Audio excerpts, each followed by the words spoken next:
Roland's Rabble. Thursday, January 26, 2006. Hi, Roland, podcast from Vancouver, Canada, and today we have special guest, Mark Hamilton from Portland College. Hi, Mark. Hi, Roland. Mark has one of the go-to blogs for Media 2.0, especially if you're in Vancouver or from British Columbia or Canadian in general, but his views are widely respected and admired. It's a must-read blog if you're concerned about these things at tamark.com/students. That's right. You are too kind, and that is and it will be in the show notes. We love to plug. And we have Will Pate, provocateur and blogger and person on the web since the tender age of 7, and I'm being referred to as young upstart in emails. Marketing director of Rain City Studios. And our first, we don't have now Publix, Michael Tippett, and our other regulars here this week. That's okay. We can. I told Michael that since he's not going to be here, we'll have to talk about now Publix and Houseless last week, and give him some constructive feedback. Anyways, Mark's got this great idea that I want to talk about, the concept of backpack journalism. What is backpack journalism, Mark? Okay, I can't claim credit for the idea because it's Of been course. around for a while. Right. Basically, I'm sitting here and people are taking pictures of me. Yeah, Robert's got his crazy new Sanyo Samsung camera. This is media like 6.0. We got everything happening. Backpack journalism is basically you take somebody and give them a bag full of technology, Right. and turn them loose to tell stories with whatever technology fits the story. Right. It came out. The first time I became aware of it was in early '90s. A guy named Dirk Halstead. Dirk Halstead. His site digitaljournalist.org. And his concept was of a platypus journalist. Platypus being this thing that's neither mammal nor reptile nor fish. Yeah. And basically the idea was you give somebody this technology, turn them loose on the world, and see what comes out of it, whether it's text, images, video, Right. audio. Right. And this was before the concept of blogs really came through. This was before everything. This was back when a good digital camera It was like 640 by 480. Well, it wasn't even that. The Apple QuickTake. It was a $30,000. Oh, right. $30,000 back you bought from Yeah, Nikon. digital back you bought from Nikon. Yeah. So I think you could probably at the start of this outfit a digital journalist for somewhere around $30,000 or $40,000. Right.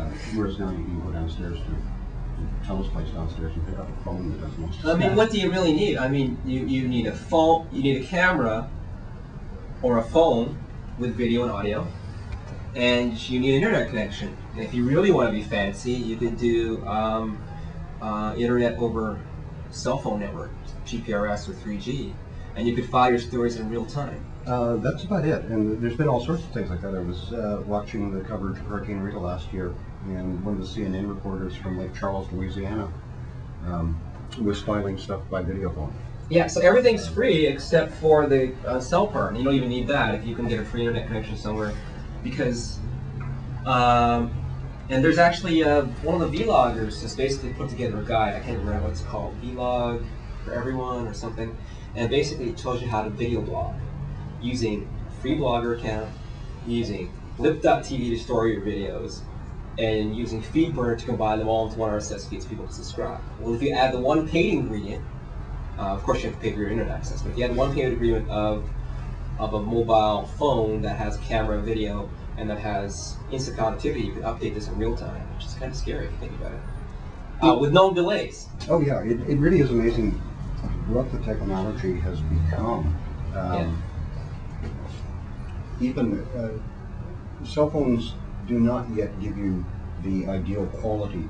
We're getting there rapidly. But we're getting there awfully quickly. That's one of the topics. I got a Nokia N70, which does from the Blogger Relations Program. I keep calling it Blogger Outreach Program from Nokia for free, courtesy of knowing Andy Abramson meeting him at a blogging convention and following his blog and blogging about these issues for a while.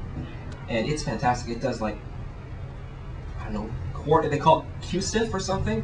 It's quarter VGA, but it's big. It's not postage stamp. And it does 2 megapixel photos. Right. So the only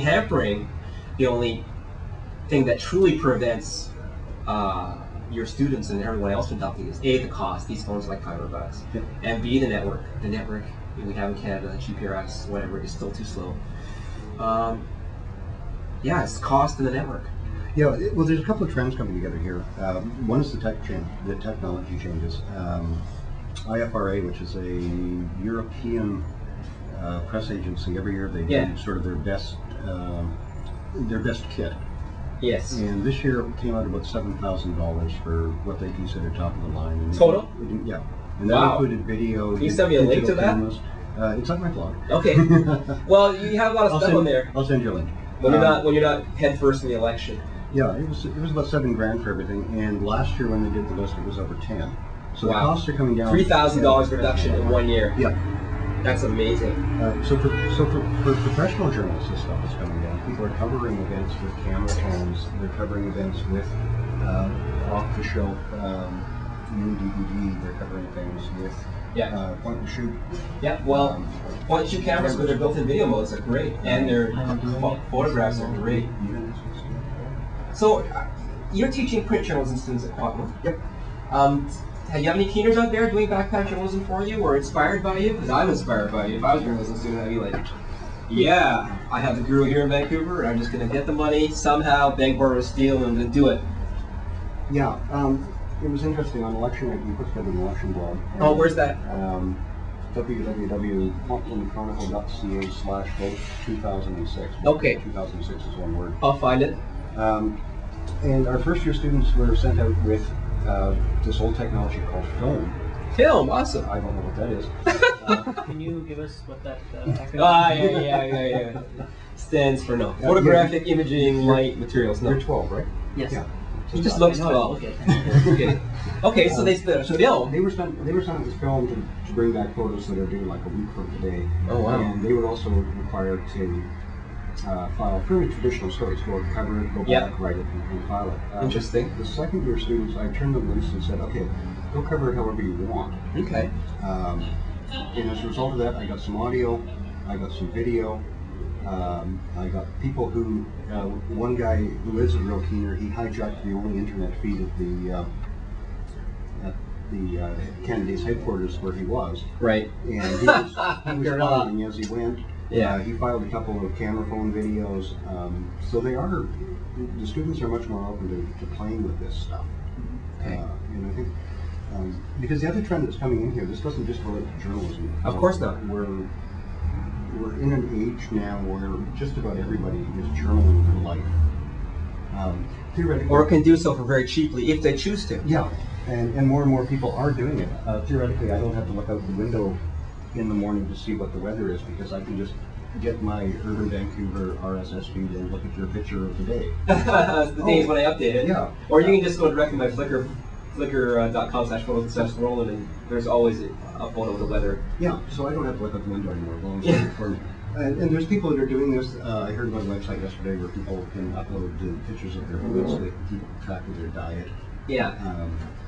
And MySpace, all of these sites, people are just putting a ton of stuff up there. And live journaling, that's not a plug for anybody, but they're lives. And what happens every once in a while is these live journals they intersect with real news. Mm-hmm. Somebody's riding on a bus or walking down the street in Kuala Lumpur on a bus and a bomb goes off. Yes, and like so London bombings or like a tsunami. Yeah. So, don't talk into the mic. Yeah, so suddenly these everyday occurrences intersect with news, and not only are people recording it, getting the images and the words, but they can publish it instantly too.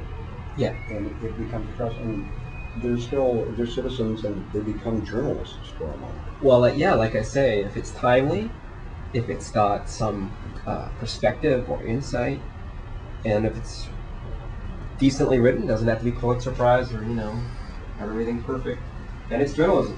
If it's got if it's just written and it's got lots of errors in it, factual errors or spelling errors, and it doesn't have insider analysis, then maybe it's just recording as opposed to journalism. But everyone can do journalism. You don't have to be trained, although of course it helps to be trained to do things. Okay, I'm not going to fight with you on that. No. Where would you go with that? You don't need to fight. No, there's a. I haven't been able to change my position. Actually, there's a. Or evolving it. There is a debate there that I do not come down on the traditional side of the journalists, that we are training and we are the only people that know how to do this. Right. And the fact that we are doing this gives us license to be the only people who do it. Right. I think everybody has a storytelling imperative in them. Everybody loves to tell stories. Hey, Yes. look, listen to what happened to me today. Yes. And some people are good at it, and some people are not so good at it. Some people who think they are good at it are not so good at it. What are you trying to say? Calm down. I'm very hurt. I wasn't looking at you. So who was the most innovative of your students on election night? We, for those of us who aren't in Canada, we had an election, January 23rd, and we had a change of government. Now we have a new minority government. There were half a dozen of them who did video. None of them using mini DVD cameras. They were all using point and shoot with Great. video modes. And I guess probably the most well-rounded was a guy named Stephen Bronstein, who filed a couple of photos, and I thought, oh, he did a nice job on the photos. And then the next post that popped up from him was an audio report. Was this on your Quatland Chronicles? This was on the. So it's all posted there. It's all posted. And he posted relatively in real time. It was more or less okay. His video didn't come until 5 o'clock in the morning. He stayed up all night trying to figure out the software.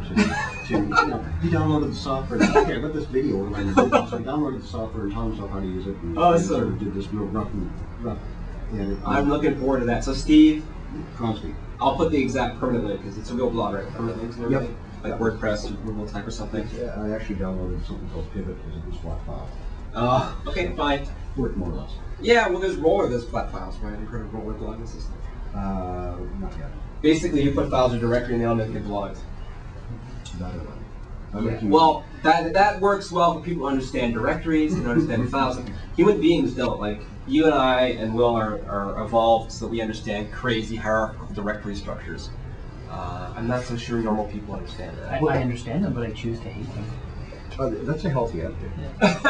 It really is, because one of the things about this, whether you're journaling your life or trying to do citizen journalism or trying to just go out there and tell your story, is that it's a lot easier, but it's still not easy to do a lot of this stuff. Right. It's accessible, but you have to make an effort. It's not like, I don't know what it would be like, using a telephone to make voice calls. Yeah. You pick it up, you dial a number, and it just works. Yeah. I think I've said on this podcast a couple times that all the software we use for all this stuff needs to get radically simpler, just across the board. Probably Apple is probably doing the best. Yeah, Apple's the closest, but it's still too hard. But the newest version of GarageBand, I'm watching the videos now, I listen to Eric Rice, and I'm looking forward to trying it when I get hands on my copy, is to make a podcast, you drag in the sweeper, or they actually have a format where you have a sweeper, you put in your voice, you can actually have a soundtrack underneath, it dims the soundtrack underneath, you're done. And it even posts it to the web. I mean, it's still too complicated, but pretty good. It's getting there. Pretty good. I mean, I know, like I've said before, I know nothing about any of this stuff. I know nothing about editing video or audio or what makes a good video or audio track. But I'm learning as I go. Yeah. And I couldn't learn if the tools weren't this simple. Not because I'm stupid, but because, frankly, there was better things to do with my time. Yeah. No, I think it's going to be that way. I mean, if you look at Odeo, they have a very simple recording interface, but why couldn't that work to be like Apple's GarageBand? To have the ability to add speaker system. And why couldn't that work on a mobile phone? Eventually. I'm not saying the network and devices, mobile devices today are capable of doing this, but why not? I mean, it's hard to use it, but, if there's a need, if there's a scratch, that has to be itched. And I think the ability to create mobile videos and edit them on your mobile device, transmit them on the fly, which we have in a crude form, will exist. This need exists. And so if we could do GarageBand style stuff on our phones or our mobile device, I think that'd be cool. Yeah, I think it requires a reimagining of mobile interfaces and how like Aperture has sort of reimagined raw processing. We need to reimagine the whole sound thing. Yep. Everybody's just doing a straightforward take in GarageBand, I think. It would be nice to have like a GarageBand designed exclusively for podcasting and nothing else. Well, the new podcasting part of GarageBand, when you open it up, there's a button for click here to make a podcast. Yeah. And it takes you to something that's very much made for making a podcast. So they're getting there. Yep. Leaps and bounds. So, yeah. What did you guys think of, I don't know, did you hear about the Bayosphere shutting down? Yes.